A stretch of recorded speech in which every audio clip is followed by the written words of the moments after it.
بسم الله الرحمن الرحيم. الحمد لله رب العالمين، والصلاة والسلام على سيد الأنبياء والمرسلين وعلى آله وأصحابه أجمعين.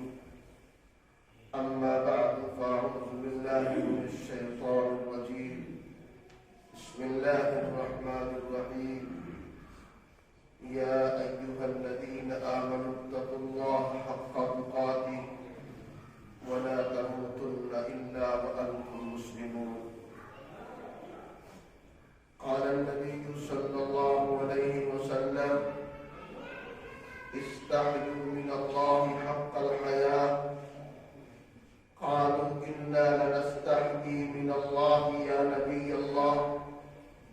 قال: ليس ذلك، ولكن الاستحياء من الله أن تحفظ الرأس وما وعى، وتحفظ البطن وما هوى، وتتذكر الموت والبلاء.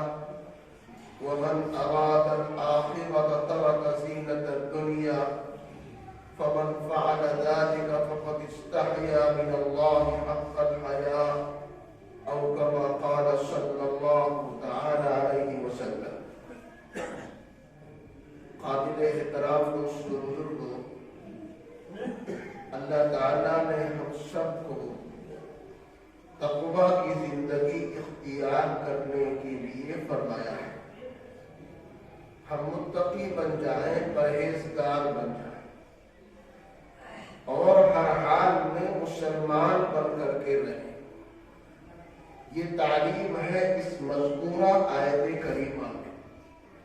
اے مسلمانوں، اللہ سے جس طرح ڈرنے کا حق ہے اس طرح ڈرتے رہو، اور ہر حال میں مسلمان بن کر رہو.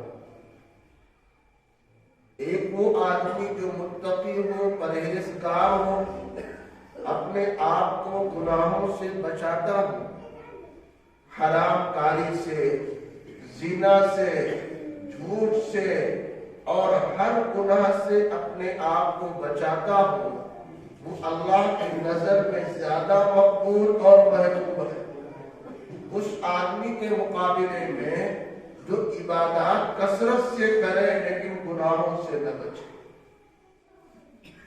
ترمذی شریف کی حدیث ہے، اللہ کے نبی علیہ السلام کی مجلس میں دو لوگوں کا تذکرہ ہوا. ایک وہ آدمی جو عبادات کثرت سے کرتا تھا، عمل خوب کرتا تھا لیکن گناہوں سے نہیں بچتا تھا. اور دوسرا وہ آدمی جو عمل ضروری اور واجب کو ادا کرتا تھا لیکن بہت زیادہ نفلی کام نہیں کر پاتا تھا. ذکر عند النبی صلی اللہ علیہ وسلم رجل، ایک آدمی کا تذکرہ اللہ کے نبی علیہ السلام کے دربار میں ہوا. اس کی عبادات کا چرچا ہوا، اس کے نوافل کا چرچا ہوا، اس کے صدقات کا چرچا ہوا. اور ایک دوسرا وہ آدمی جس کے تقوی کا چرچا ہوا، وہ گناہوں سے خالی بچتا ہے. اللہ کے نبی علیہ السلام نے فرمایا: لا يعدل بالرعایا. وہ آدمی جو تقوی اختیار کرتا ہے، پرہیزگار ہے، متقی ہے، گناہوں سے اپنے آپ کو بچا رہا ہے، اس کا مقابل یہ کثرت سے عبادت کرنے والا نہیں کر سکتا ہے. اس لیے دوستو، ہمیں اور آپ کو اپنے آپ کو گناہوں سے بچانا ہے. صبح سے لے کر شام تک، شام سے لے کر صبح تک ہمیں اس بات کی کوشش کرنی ہے کہ ہمارے جسم سے کوئی عمل اس طرح نہ ہو جو اللہ کی ناراضگی کا ذریعہ ہو، اللہ کے غضب کا ذریعہ ہو. کوئی ہمارا عمل رسول کے طریقے کے خلاف نہ ہو. ہمیں اس کی کوشش اور پابندی کرنی ہے.